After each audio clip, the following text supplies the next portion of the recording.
Bienvenue dans Développe ton zeste, la chaîne de podcast pour les managers et les leaders qui ont envie de faire un pas de côté et réfléchir autrement à leur manière d'embarquer les équipes. Pour démarrer, une question. Connaissez-vous vraiment vos collaborateurs ? Bien sûr, me direz-vous, car vous avez l'impression de les connaître, de partager, d'échanger, d'avoir une idée sur leur vie. Alors moi, je vais vous challenger un peu et je vais vous dire, est-ce que vraiment vous savez ce que motive vos collaborateurs et vos collaboratrices? Bonjour, je suis Nathalie Rocher, entrepreneur, executive coach et j'accompagne les transformations. Alors aujourd'hui, car on parle beaucoup d'engagement, on parle beaucoup de réussir les transformations, je vais vous proposer d'appréhender ces transformations par la recherche des motivations de vos collaborateurs et de vos collaboratrices. D'ailleurs, ça commencera aussi par vous. Pourquoi aujourd'hui s'intéresser particulièrement aux motivations ? Eh bien parce que je crois que vous qui cherchez à créer de l'engagement, à créer des transformations réussies, s'intéresser à ce sujet, c'est une piste pour vous permettre de réussir. On va s'arrêter 2 secondes sur la définition. Motivation, ce qui motive un acte, un comportement, ce qui pousse quelqu'un à agir. Si ce n'est pas un beau levier, ça. En effet, en identifiant ce qui va mettre les autres en mouvement, vous avez toutes les chances de les amener là où vous souhaitez pour pouvoir supporter, dans le côté anglais du terme, toutes les transformations et les changements que vous souhaitez faire vivre dans votre société. Alors c'est vrai que ces derniers temps, j'entends beaucoup la notion de responsabilisation, de mettre les gens en pleine autonomie. Et j'entends aussi beaucoup le fait qu'il y a des résistances au changement. Bon, ça c'est naturel, c'est l'homéostasie. Je me suis demandé, mais comment on pourrait finalement accompagner autrement ? Quels pourraient être les leviers ? Et c'est en relisant Crozier qui dit « Tout homme qui a un but agit en ce sens ». Ce qui veut dire quoi ? Ce qui veut dire que dans les systèmes, quand ça ne bouge pas, c'est qu'il y a un intérêt, peut-être un cadeau caché, au fait que ça ne bouge pas.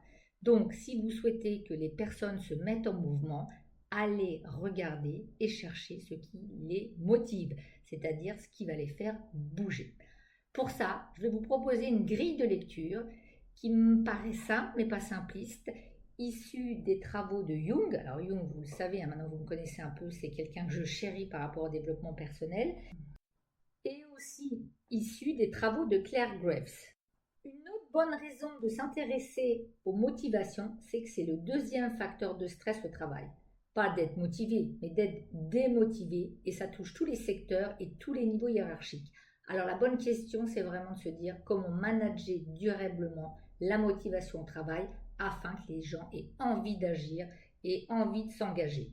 Des nouveaux travaux ont vraiment mis en lumière qu'on avait 2 sortes de motivations. Les motivations inconditionnelles, c'est donc celles-ci qui vont nous intéresser, celles-ci qui sont durables et qui résistent à l'échec. Et puis des motivations conditionnelles plus instables. Conditionnelles, ça vous fait penser à quelque chose ? Rappelez-vous, je te reconnais, je te récompense à condition de. Eh bien oui, ça nous ramène au fait que pendant longtemps, on a eu un système managérial dit de transaction. Si tu fais cet objectif, tu auras telle récompense. Si tu atteins tel palier, on te dira merci, on te reconnaîtra. Et aujourd'hui, ce qu'on voit, c'est que les nouvelles générations, ce ne sont pas des leviers qui vont les faire bouger. Ce ne sont pas les super packages qui vont faire venir à vous les talents, et ce n'est pas comme ça aussi que vous allez retenir les talents. C'est pour ça qu'aujourd'hui, ce podcast vous propose une manière d'aller vous intéresser très concrètement aux motivations inconditionnelles de vos collaborateurs, de vos collaboratrices. J'ai donc choisi aujourd'hui de vous partager l'approche Management Drive qui fait vraiment écho à une petite citation de Simon Sinek. Un mauvais leader se soucie davantage de ceux qui entendent ses idées. Un bon leader se soucie davantage d'entendre les idées des autres. Avec l'approche Management Drive, on va pouvoir avoir une lecture des motivations personnelles, donc individuelles. On va avoir aussi une lecture du groupe, de l'équipe et aussi de la culture d'entreprise. Et actuellement, bon nombre de vous sont préoccupés par quelques questions qui sont: comment créer une culture solide mais néanmoins suffisamment capable de s'adapter à l'environnement en constante mutation. En d'autres termes, comment créer de la stabilité et en même temps de la flexibilité.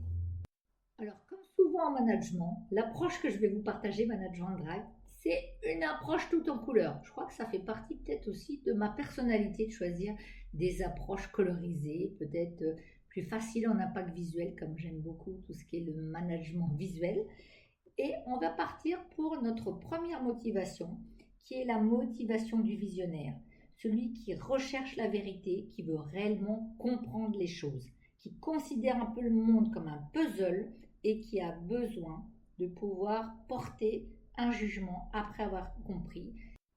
Cette première motivation va être colorisée en jaune. Alors, quand même, petit clin d'œil, je rappelle que depuis tous les temps, depuis Socrate, les Romains, les Grecs, on a souvent associé des tempéraments à des couleurs.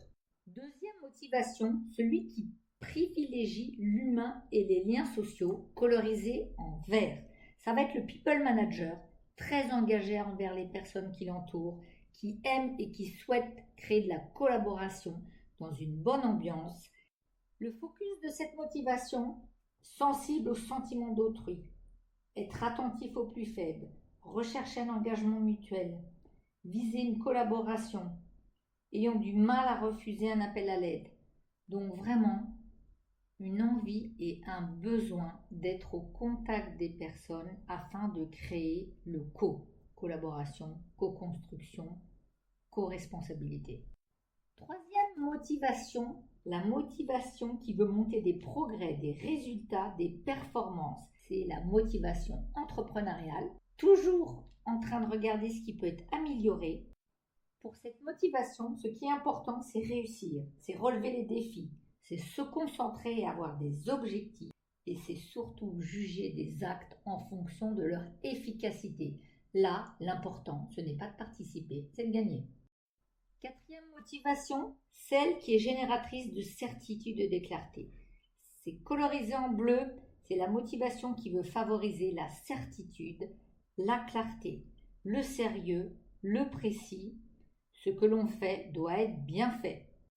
Et en plus, il faut terminer ce que l'on a commencé. Cette association de rationalisme et de certitude entraîne une motivation bleue qui veut connaître précisément tous les faits, qui va se montrer très attentif aux détails.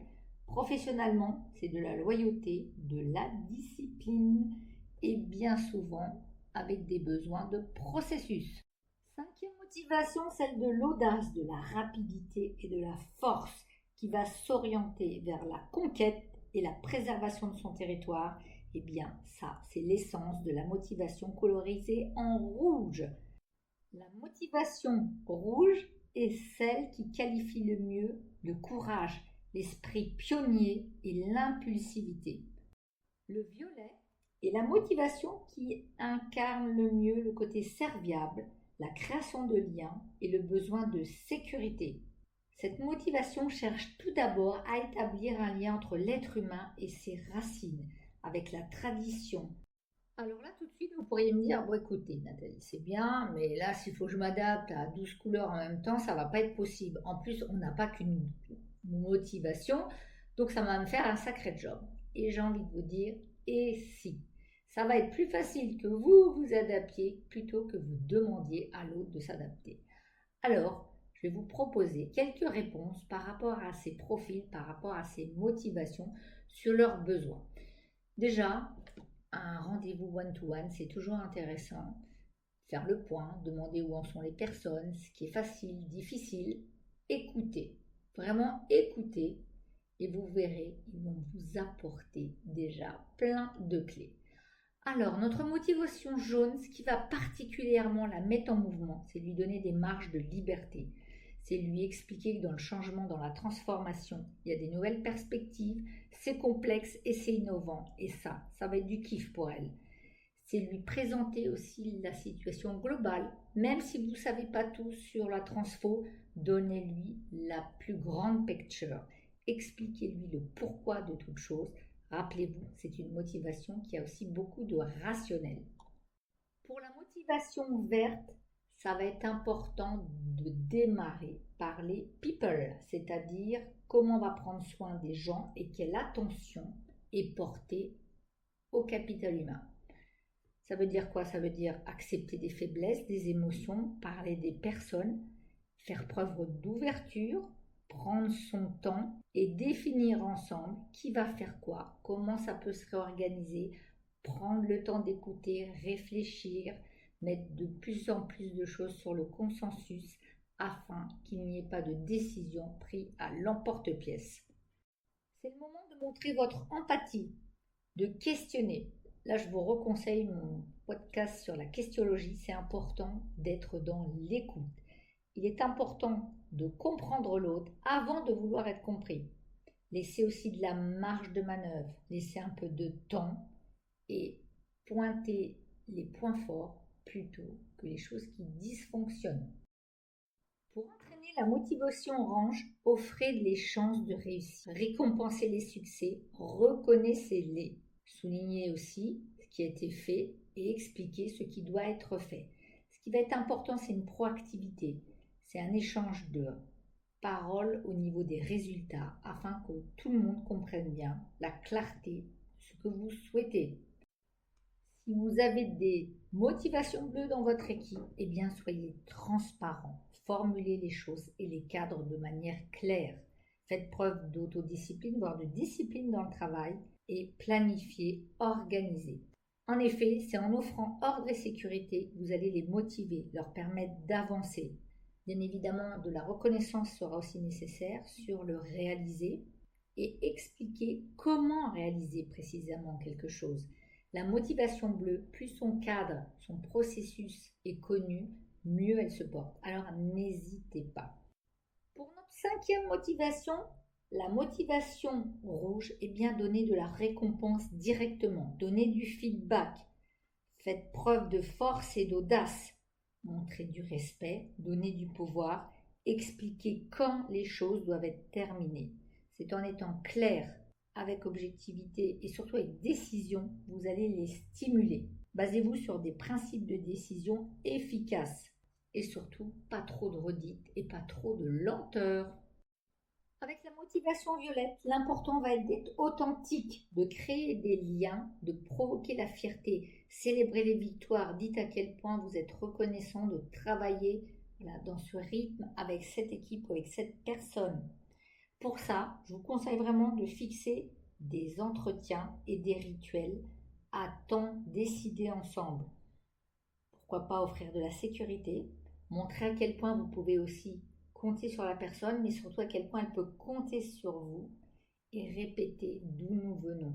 Dans la transformation, ça va être important de transformer avec le passé en ajoutant l'avenir et non pas faire table rase de ce qui s'est passé. On ne redémarre pas, on continue l'histoire. Alors, vous l'aurez bien compris, cette grille, cette approche permet bien évidemment de mieux se connaître, aussi de connaître les personnes avec qui vous travaillez et aussi d'aller sur la culture. Et c'est ça qui est intéressant, parce que suivant où vous en êtes dans votre entreprise et les objectifs de transformation que vous visez, eh bien, la culture va apparaître, votre profil de culture, et donc je vais vous proposer de regarder un peu en fonction de là où vous en êtes, ce qu'il serait possible de faire à condition de renforcer les points forts de chacun plutôt que de lutter contre. Si vous avez besoin de vision et de créativité, utilisez la motivation jaune. Ça va être l'innovation, ça va être sortir des sentiers battus, ça va être d'élaborer des métaplans, apprendre, continuer à recueillir des idées, aller sur l'analyse de l'environnement. Si vous avez besoin de plus engager les personnes, d'être sur le capital humain, alors boostez la motivation verte. Ça sera la motivation de l'attention, de l'implication.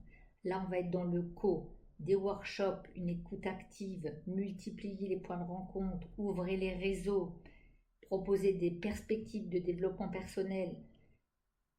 Quand je dis multiplier les réseaux ou les réunions, à bon escient, bien sûr, on ne fait pas plus de la même chose. Mais par contre, on ouvre vraiment, on communique, on explique. Si c'est plutôt l'esprit d'entreprise que vous souhaitez développer dans votre culture, eh bien là, on va être sur reconnaître et booster, renforcer la motivation orange. On va permettre de détecter des opportunités de vente, de voir plus grand, de travailler autrement, de pouvoir avoir de nouveaux objectifs, une ambition à redéfinir, d'aller rechercher des opportunités, peut-être même revalider la stratégie.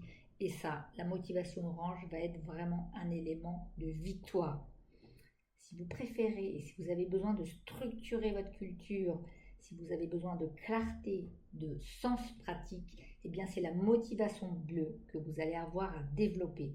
Donc, comment on fait pour aller sur les faits, comment on planifie, comment on suit, comment on processe, comment on met de la discipline, des rituels, comment on met la qualité en lumière, comment on concrétise, ça, c'est la motivation bleue.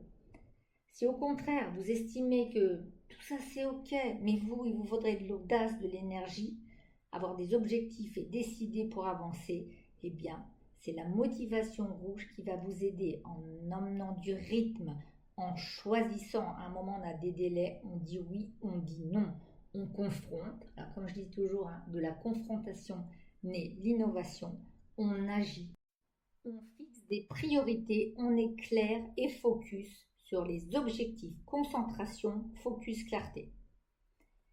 Et si votre culture n'a pas besoin de ça, mais a plutôt besoin de confiance, de créer de la serviabilité, de revenir à des valeurs fondamentales, de rappeler la mission, eh bien, c'est la motivation violette que vous allez travailler, que vous allez renforcer avec remettre de la confiance dans les équipes, travailler sur la sécurité psychologique, peut-être ramener même le storytelling. On voit beaucoup de sociétés actuellement qui fêtent leurs 50 ans, leurs 100 ans, d'où vous venez, où vous allez, quelles sont les symboliques de la marque, quelles sont les symboliques de vos logos, remettre les rituels en marche, peut-être ramener un peu plus d'hospitalité, de convivialité.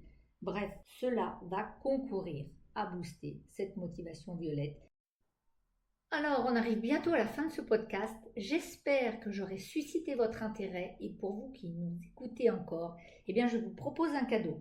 Si vous souhaitez recevoir un récapitulatif des 6 motivations, comment les booster, comment travailler avec, vous m'envoyez un mail nrochet@purple.eu ou vous me contactez par LinkedIn. Je serai ravie de vous envoyer cette information. Si vous voulez en savoir plus sur Management Drive, là aussi contactez-moi parce que Management Drive, c'est une opportunité pour vous de booster votre transformation en appréhendant 3 dimensions. Une dimension individuelle, une dimension équipe et une dimension organisation et transformation en s'adressant à la culture. Avec une approche innovante, très pragmatique, avec 5 types de questionnaires, traduits en 25 langues, basés sur plus de 450 000 profils. J'espère avoir très bientôt de vos nouvelles, un clic, un mail, un coup de téléphone. Je vous dis à très bientôt et encore un grand merci de votre écoute. Bye bye!